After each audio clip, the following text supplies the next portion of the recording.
Boyd Broncos for soccer. Going to the state tournament is something that is expected every year. Your ultimate goal, and certainly this year's team with a hot start, is looking to return to that sort of glory. We're joined now by Coach Casey Osborn. And Coach, you've been there before in the state tournament with Boyd. And a few years ago, you got to that state final, I believe, and trying to get back to it this year. You start off with 7 wins, 1 draw, 3 losses. How does this team look so far as trying to advance to that round? I would say they have a chance. I think we're pretty solid all the way around. When it comes to playoffs in soccer, it's always a little bit tricky though. You got to get some breaks, and you got to make sure you're executing, and you got to have all your ducks in a row and make sure that you're taking care of your business. So, are we talented enough to make a great run? I think so. But we just got to stay focused on what we can do and control, and hopefully get some breaks and execute when we need to, and maybe we can make a run at this thing this year. So we definitely have some solid pieces to work with. So. Last year in that quest, you ended up losing to Jesuit in the 3rd round in the shootout. What do the returning players take from that game to help motivate them this year? I think a lot of motivation came from that loss. To get that far and to play that well last year and then just see it go away within a PK situation, a dribble down situation, was very hard for them to swallow. I know it serves as motivation if you asked any one of them that they want to get over that hump, get past the regionals, get past the regional semis and make a run at it. So I think it was a good experience to taste defeat, a tough loss, and learn from those mistakes and hopefully reshape, rebuild, and maximize on that learning capability and move forward and try to avoid those mistakes going forward. Your top goal scorer this year is Ryan Trainer with 7 goals so far, and he's been on a real scoring streak of late. Mm-hmm. Injured for much of last year, so he didn't get to get on the stat sheet, didn't get to really contribute as much as you would hope for him to do. And now with him partnered up with Sewell Yost up front, really opens up play for everybody else on the squad. Exactly. It was unfortunate that Trainer got hurt last year because he was very hot right before he got injured.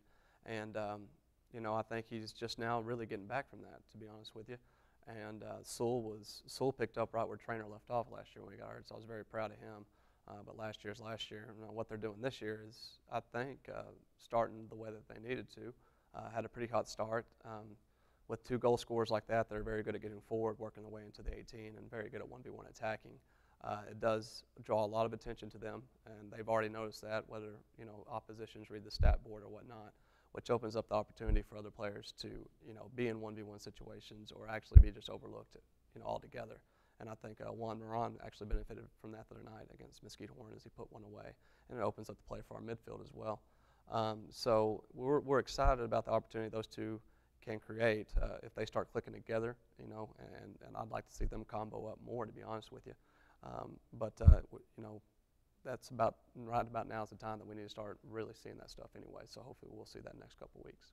Often you have your midfielders' role is to try and give the distribution into the box to your attackers. But really, what Sewell and Ryan can do is allow your midfielders to really press up and attack, and they can be on the finishing end. Exactly. They draw so much space away, whether it's a decoy role or they're just holding the ball into a position that we can transition or get forward.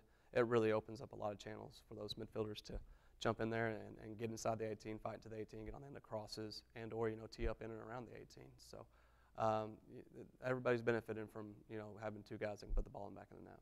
You have Dylan Farrell, who's our Scholar Athlete of the Week this week here on Sports Talk, and he was the 10-5A Defender of the Year last year. Of course, that was in the Garland District, and now you're going to go up against some tougher schools at the Planos and the Allens and so forth, but he's really one of your key centerpieces to making everything work for your team. Very much so.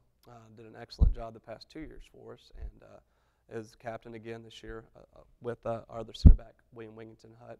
And Farrell brings a leadership and poise to the game that is uncoachable. It's what you want out of a leader and a captain. So I knew he was going to play well. He's a good player. I'm really pleased with how he's handled himself in adverse situations this year, and has led some of these younger guys, and just how he responds to situations when maybe stuff isn't going our way. I think he's responded really well and has matured a great deal. So I'm very proud of the mental side that he brings to that leadership table. And his play, you just watch him play, it's what you expect out of him. He's just an outstanding player, but a heck of a leader for us this year. you have a ton of senior leadership on this team, but there's also some young players that have gotten several minutes for your team. Who's a young player that has some intangibles that you think is going to really make an impact later in the year? Well, Evan Davies was starting the goal the past 3 games, has 2 shutouts, and really pleased with how he's coming along. And, you know, his first start this year was against Capel, and that was by no means just a walk in the park, you know what I mean? It was a big-time game early on, and he stepped out there and I think within the first 10 minutes made a big-time save and, you know, kept his head and definitely kept us in that game. And now he has 2 shutouts, so I'm looking forward to how he turns out, and I'm pretty sure that it's going to turn out very, very good for us. And moving through the back line, you got Connor Kennedy, who's a younger guy, and Blake Bambico, who are seeing significant minutes this year. It's good experience. And, you know, we got a lot of older guys, to be honest with you. So we're very senior heavy, so there's not much room for younger guys to get in there and play a whole lot. But we do have Pablo Jaimes, and I'm sure I'm missing somebody that are getting minutes. Jared Lacey coming in getting minutes. So Lacey might even end up starting for us as a midfielder as well. So, you know, hoping that he turns into the player that we think he is and what he's capable of. But it's just important that each one of those younger guys know their role and fulfill it, you know, to the best of their ability. You've needed that depth with such a tough schedule as you've had so far this year. You mentioned the Coppell game, a 3-2 defeat to one of the better teams in the area, and then, of course, you played in the Georgetown tournament, which had nothing but some of the best teams here in Texas. And in that tournament, had a couple wins, had a couple of tight games in that tournament. Yes, Georgetown was all in all a good trip. It's good for team building. You know, it's good to get out and get away, and get the guys together, and you know, get them you know, in different groups and have them working some stuff out together. So that's a lot of the reason we go down there as well. But the competition is bar none. You know, that's the best tournament in the state, and I thought we performed very well down there, and just came down to execution again. But I thought we knocked the ball around very well. Thought we held possession well. It was just, you know, kind of our Achilles heel right now is combinations in the final third and finishing and executing in the final third, because we had numerous chances down there. You know, we went 2-0-1. We tied Kingwood, who is a very respected program. And I felt like we held possession in that game and had many more dangerous chances than they did. And, you know, at the end of the day, we just didn't execute. So that's been a big-time focus for us. But that tournament was a great experience for us to play some of the best, as well as Coppell, and you know, we got Marcus tomorrow. So we ran the gauntlet, and you know, I felt like we're going to come out of it, you know, pretty healthy and battle tested and ready to roll right into district, because we're going to get Friday off to kind of get our legs back and hit this thing running. You have a lot of players that have had to make that choice between playing in the academies and playing in high school soccer, because nowadays they're not really letting you be able to play both as much. They want you to try and choose one or the other. There's a terrific story by Matt Wixon that was written about that. And as a coach, how do you really sell the high school team versus the academy team that has maybe some more advantages as far as showcasing their talents? I really don't think it's a sales job. I just think it's about building relationships with those young men and knowing what you're doing in training sessions. I think they respect a lot of the things that we do here.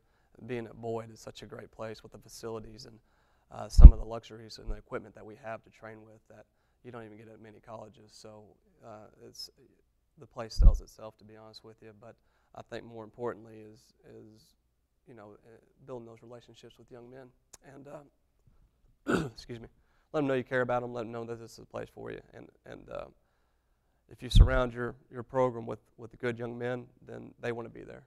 They want to be around each other, and I think we have an atmosphere of that the past couple of years. So really not a difficult job there at all. I think they made the right choice, and they're all going to go play collegiate soccer that want to next year anyway.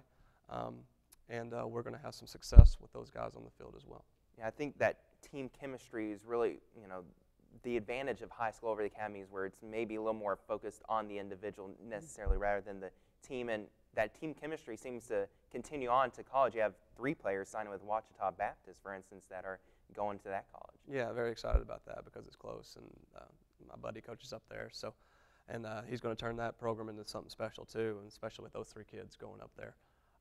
You know, so really excited about that.